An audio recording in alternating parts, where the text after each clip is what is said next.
Good evening, everyone. Here we are once again, ready to, excuse me, ready to read some more Star Wars. But of course, you all know the drill.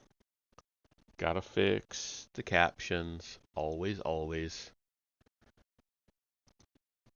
And then we can start.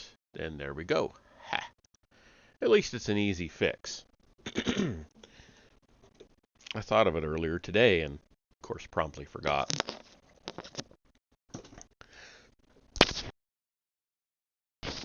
Okay, well, looks like my sound is working.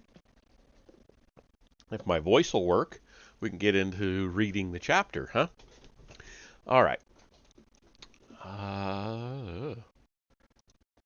Gots to get the book going, though.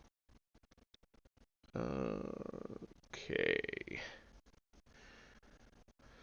All right, so we're on chapter 4 of Crosscurrent, and I'll remind you again, in case you didn't see the earlier chapters. This book jumps back and forth between 5,000 years before the Battle of Yavin and 41 and a half years afterwards. This is where it's placed in the timeline on the Wikipedia timeline for the Legends material, so that's where we're reading it. All right. So, the past, 5,000 years before the Battle of Yavin. Harbinger's bridge crackled with activity. 45 seconds to jump, said the helmsman to Dor. Then, into his communicator. 45 seconds. Confirm, Omen. The speakers crackled with Omen's answer. Confirmed. 45 seconds. 44. Dor put his clawed hand on the weapons officer's soft shoulder. You have 25 seconds to destroy that infiltrator, or explain to the captain why you could not. Saz's blade spat a blurry shower of sparks as he unleashed a series of powerful blows. Relin allowed the strength of the attacks to move him backward as he dodged left, right, leapt, spun, and parried, biding his time. At last, he deflected an overhand strike in a shower of energy, slid his blade free, and stabbed at Saz's middle. His one-time Padawan slid left, spun, and drove Relin's blade to the deck with an overhand strike. Saz threw a reverse elbow with his off arm, augmented with strength from the Force, but Relin anticipated the blow, parried with his forearm, lurched his blade free, and drove a Force-augmented kick into Saz's midsection. The impact lifted Saz from his feet and drove him 15 paces across the floor, though he flipped in flight and landed on his feet in a crouch. Your skill with a lightsaber remains wanting, Relin said, advancing. You rely on strength over technique. Anger tensed Saz's body, darkened his visible skin from crimson to deep red. It is well, then, that I've learned other methods. Blue Force lightning gathered on the black claws of his fingertips, crackled a dire promise. Before Relin could respond, Saz gestured, and the energy cut a jagged path across the room. Relin dodged too late, and the energy struck him, put a cold spike into his heart, and threw him against the far wall. Despite the agony, he managed to use the Force to cushion the impact and fell to the floor, his breathing ragged as the last of the lightning crawled over him and expired. He climbed to his feet, lightsaber held low, and eyed Saz. His Padawan had grown in force since they had parted. As if reading his thoughts, Saz saluted him with his lightsaber. Relin imagined him grinning behind his mask. More than you know, even. The pitch of the hyperdrive's hum changed, accelerated, took on the regular cadence of a rapidly beating heart. Relin felt the vaguely nauseating swirl in his stomach that he often felt when a ship was about to enter hyperspace. Staring at Saz, he decided that he would not bother with escape. He had accomplished his mission. Now he would right a wrong before he died. He fell into the Force, let its energy course through his body, enhance his reflexes, his strength, his endurance. Saz answered Relin's stare with his own, his eyes black holes in the white mask, and the lightning sizzled on his fingertips, tracing a spiral path up the red blade of his lightsaber. We end it, Relin said. Former master and Padawan strode across the chamber toward each other, lethal purpose in both their minds. Relin's comlink crackled. I am hit, master. Drev's alarmed voice eroded Relin's resolve, carried away the anger that had been driving his thinking. Strength went out of him. Seize, sensing the hesitation, bounded forward, lightsaber raised in a killing stroke. Relin parried, but too slowly. Seiz's blade severed Relin's left arm at the elbow. Blinding pain exploded in Relin's mind. A scream broke through the wall of his gritted teeth. He felt himself fall, but as if from a distance. The world seemed to slow. His senses felt attenuated, all except for the throbbing, acute agony of his arm. His heart kept time with the pulse of the hyperdrive, and each beat sent a knife stab of pain up his bicep. Seize loomed over him, his lightsaber sizzling, the masked embodiment of Relin's failure. No right, no wrong, his former Padawan said, and raised his weapon. Only power. Relin's chrono beeped a warning, and Relin smiled through his pain.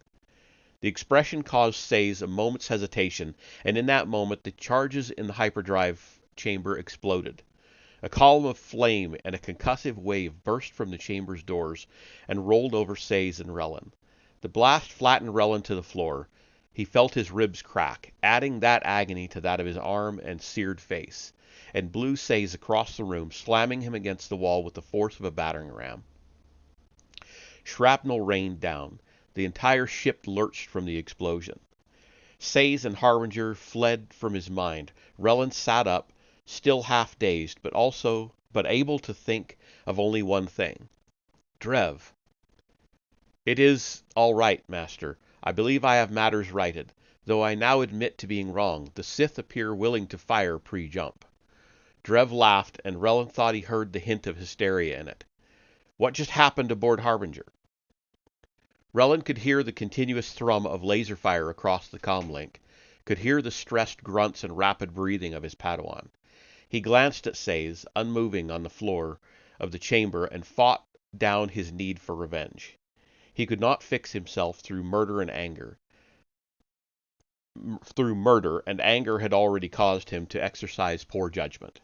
He deactivated his lightsaber and left his arm and his former Padawan behind him on the deck of the Sith dreadnought. I'm coming. Stay out of the way of those guns. The dreadnoughts are near the end of the jump sequence. I've got to stay in their jump field until the last moment, or those guns will get a clear shot. Harbinger isn't jumping, Relin said as a secondary explosion ripped through the hyperdrive chamber. Smoke poured through the double doors, and he lifted his cloak to his mouth to prevent a coughing fit that would feel like a knife stab to his broken ribs. Alarms sang their song of dismay while he sped as best he could from the chamber. Even if his charges had not completely destroyed the hyperdrive, Harbinger would not risk a jump with a damaged drive. He and Drev had done something to help Kirik. Not everything, but something.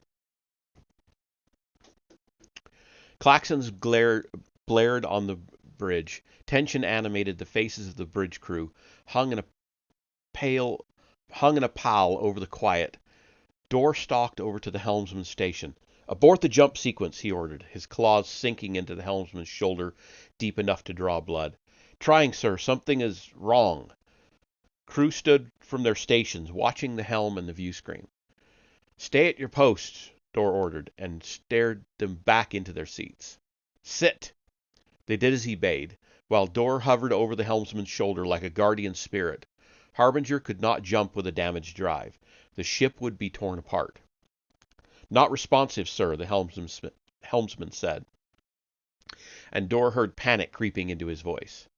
Emergency shutdown, then, Dor ordered, and disliked the tension in his own voice.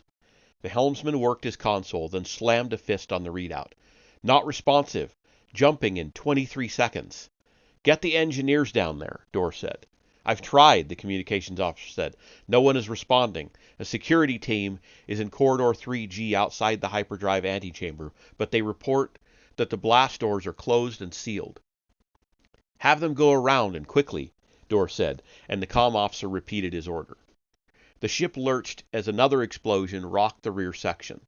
The distinct bass hum of the activating drive, more felt than heard, vibrated Dor's bones.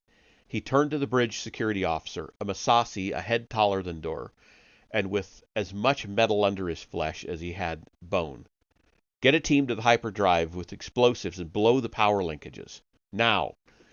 The security officer nodded and sped off the bridge, barking orders into his comlink. But Dor knew nothing could be done in time. They were going into hyperspace, on fire, and with a damaged drive. He sagged into the command seat as the helmsman counted down the seconds remaining to them all.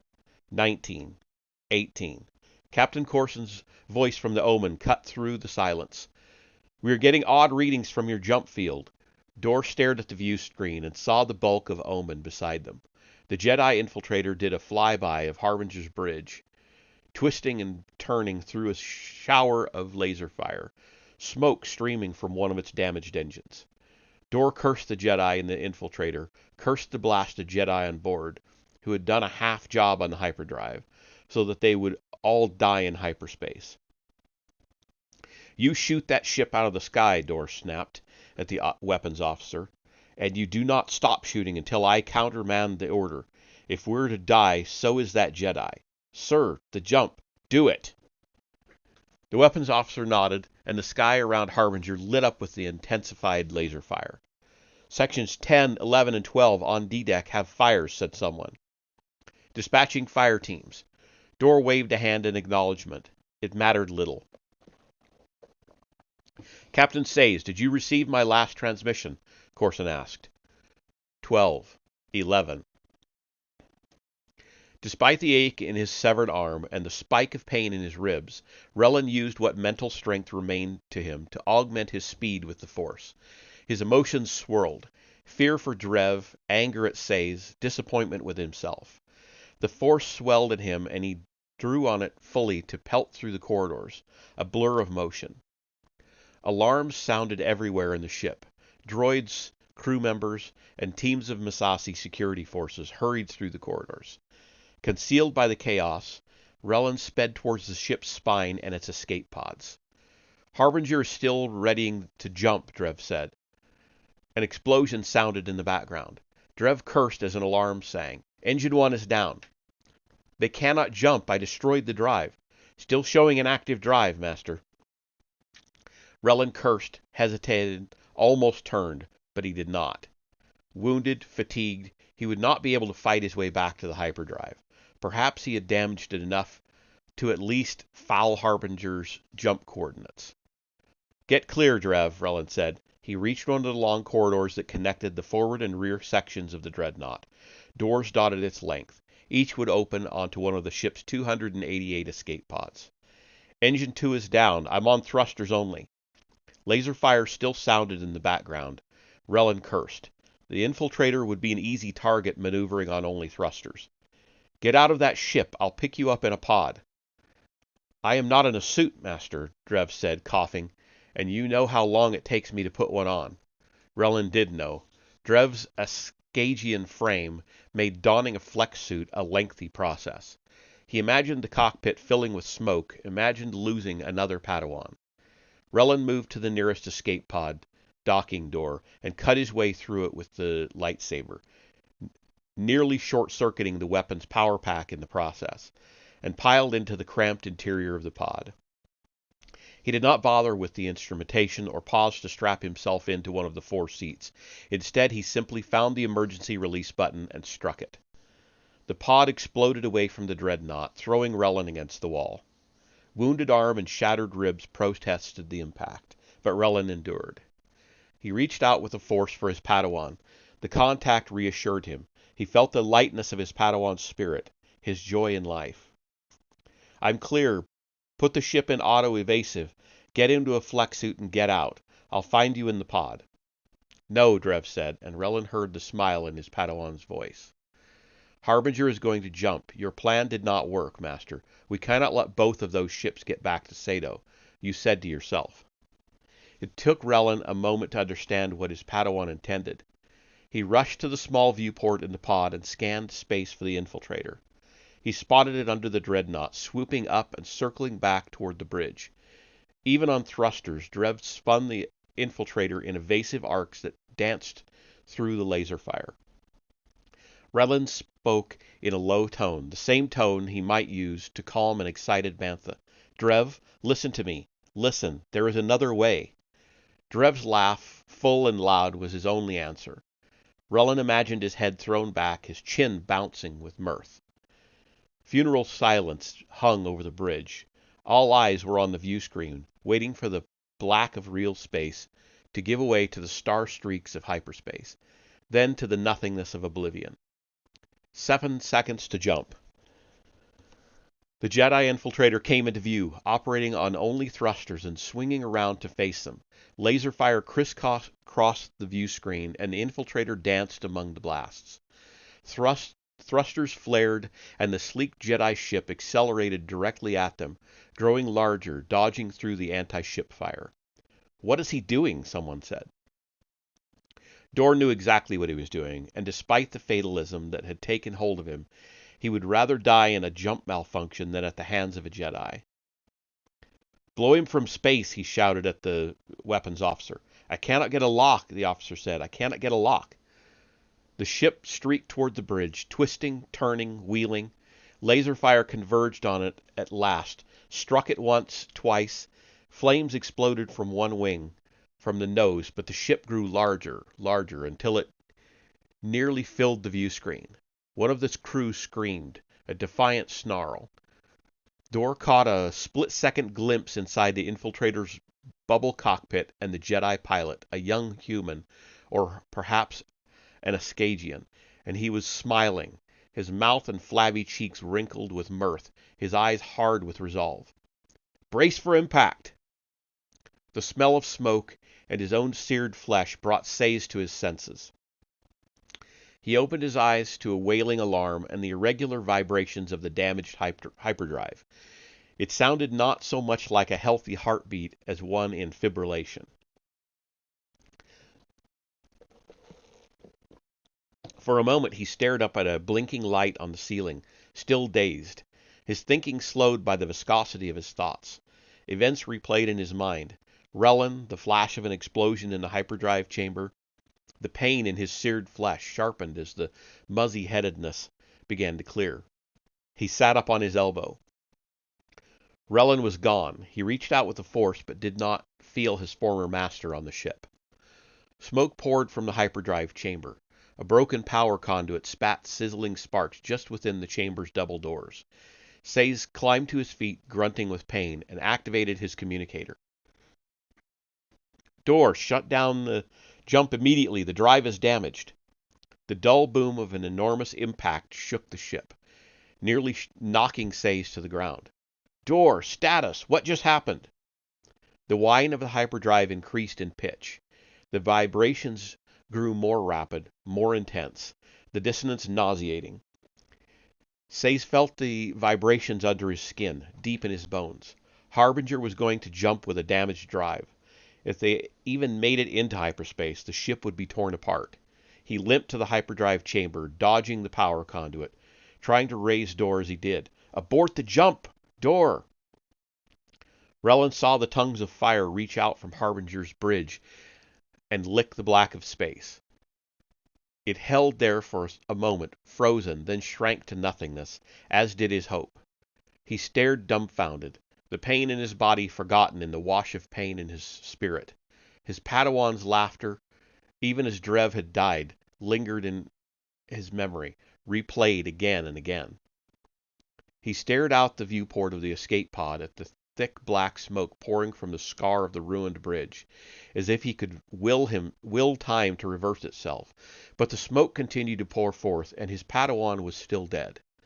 Bodies floated free in space, the corpses fixed forever by the vacuum into contortions of pain and expressions of surprise. Relin felt as if he had been hollowed out, as if he'd become a hole, as scarred as Harbinger's by Drev's death. And moment by moment, anger seeped into the hole and began to fill it. Anger at himself, at Drev, at Sayes, and all of the Sith. He felt like Harbinger's floating dead frozen forever in pain. He knew it was dangerous to give play to such feelings, but they felt too close, too real to deny. "You laugh too little," he said, and the tears fell. He suspected he would never laugh again. Despite the danger, he had to see the damage up close, to bear witness to his Padawan's grave. To remember. He seized the pod's controls and piloted in close to examine the destruction. Drev had opened a hole in the dreadnought, a screaming mouth with jagged pieces of charred metal for teeth.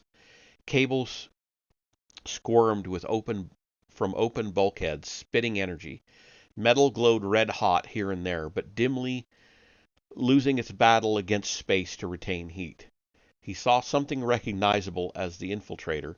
The ship had been vaporized, or he saw nothing recognizable as the infiltrator. The ship had been vaporized by the impact. So too had Drev. Secondary explosions tore through the front section of the ship, and it began to glide to starboard toward Omen. Relin imagined the dreadnoughts smashing into each other, burning with like twin comets, and almost smiled. That too is an event to which he would bear witness.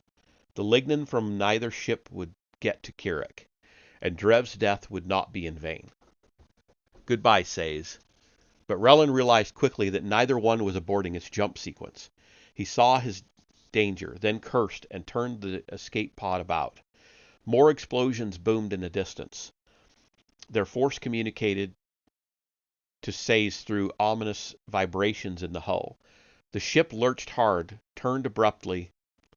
The gravitic stabilizers did not compensate fully for the sudden movement, and the ship's momentum sent Says scrambling. Another alarm sounded, and a female voice proclaimed, "Proximity alert! Danger! Proximity alert!" Says ran to a viewport, and the scene outside the ship pulled his mouth open. Harbinger had listed to the starboard and was accelerating toward Omen. Says cursed as Harbinger's sister ship grew larger. "Move your ship, Corson!" He imagined the two crews scrambling to avoid impact. Both were near the end of a jump sequence, and the ion engines were offline. Omen did start to move at last, but Says could see that it was too late. He gripped the viewport's frame so tightly that his claws scored the metal. The dreadnoughts were on slightly different planes, but the bottom of Harbinger's foresection scraped the top of Omen's aft engine section. The scale of the collision gave it an unexpected slowness that looked almost graceful. Harbinger bucked as the two enormous masses fought for positional dominance. Metal strained, screamed, buckled, the sound like the rumbles of angry gods. More explosions boomed. Pillars of flame erupted here and there from the mixed metal of the collision. Garlands of orange heat decorating the void of space. Explosive decompressions echoed along Harbinger's length, along Omen's. Here and there, bodies were blown from vented compartments and floated free in space, and through it all Harbinger's hyperdrive continued to gather energy. "Jump sequence initiated," said the same mechanical voice that had announced the collision. Says turned from the viewport and saw that the air in the hyperspace chamber was distorted by the storm of loose energy. Waves of power pulsed from the chamber. "No!" he shouted, but the mechanical voice was implacable. "Hyperdrive activated." Relin turned the engines to full, tried to accelerate away from Harbinger in time. A quiet, steady beep was the only alarm on the minimally equipped pod, and Relin's heartbeat outpaced it 2-1. He had not cleared enough distance before Harbinger jumped. The pod jerked to a halt, throwing Relin forward. It was stuck in the dreadnought's wake, pulled along in its energy draft. Though he suspected it was futile, he directed more power to the engines. They whined, fought against the pull, but failed. He slammed himself into a seat and snapped on a restraining harness, fumbling with the latch. Black turned blue, and the churn of his stomach told him that Harbinger had entered hyperspace and dragged the pod along behind it. He could tell immediately that something was wrong, that the hyperspace tunnel was unstable.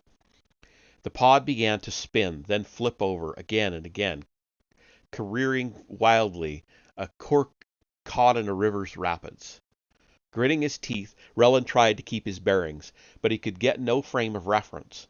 He caught sporadic glimpses out of the viewport and saw the black of real space flickering intermittently with the streaks of hyperspace. They were stuck in a bad jump. If he could not get out of it... The escape pod was not built to withstand hyperspace unattached to a mothercraft, and its gravitic compensators could not adequately handle the velocity. They did their best, but Relin was flattened against his seat, his blood flow affected. He was moving in and out of consciousness and tried to use the force to keep himself sensate. The pod shook as it spun, creaked. He would not have long before the integrity of the pod failed and it decompressed. Through squinted, watering eyes, he saw instruments that provided nonsensical readings, saw star lines swirling in and out of existence, trading time with real space. The effect was disorienting. Each time the black of space oozed through the streaks of hyperspace, the pod lurched as if it had struck something. Harbinger tore through space before him, swirling in his spiraling vision as if it rather than he were spinning wildly. Strands of energy streamed from the dreadnought's edges like glowing garlands. Pieces of Harbinger flew from it, and Relin winced as they sped past the pod like bullets down a barrel. Some of the debris was caught in the flashing transitions between hyperspace and real space and blinked out of sight, presumably left behind in the black, a scattered trail of metal breadcrumbs someone could follow all the way to Harbinger's ruin and Relin's death. Another jarring collision at the boundary between hyperspace and real space rattled the pod, caused Relin to bite a wedge in his tongue. Blood warmed his mouth. Pain spiked his mind. He had to pull the pod out of hyperspace. Mentally and physically exhausted from his efforts aboard Harbinger, Relin nevertheless found a final reserve of strength. Getting the pod to exit hyperspace could be done, but only with the aid of the Force. He inhaled, dwelled in the Force, and with it fought against the pressure of the velocity as he attempted to take control of the pod's flight through the maddening swirl. He perceived time slowing. His breathing steadied. His thoughts and reflexes came faster. He heard the beeps of the alarm, but it seemed as though a standard hour passed between each. The instruments still provided no worthwhile readings, so he would have to rely entirely on feel. He felt as if he were being stretched thin, as if he existed everywhere at once and nowhere at all. He took hold of the pod's controls, managed to right its flight and end its spin. He waited for the right moment. Waited, and when he felt it arrive, he jerked the controls hard to starboard, toward the black of real space. Instead, the black disappeared in a wash of blue, and his abrupt change of direction sent the pod to spinning worse than before. Anger and frustration built in him until it burst out in a shout that seemed to echo into forever. Says! And I think that's the end of this. Yep, that's the end of it. It didn't jump during the chapter, but it looks like chapter 5 starts off 41 and a half years after the Battle of Yavin. So we'll see where that one takes us next time, which will be on Wednesday. This is Monday. So, yeah, we will pick it up there. And I am going to take just enough of a break to go pour an adult beverage. And I'm going to start my next stream playing Stalker. Yeah, I figured out the problem with Stalker, so I'll be able to play it a bit longer this time. So, see you in a few minutes.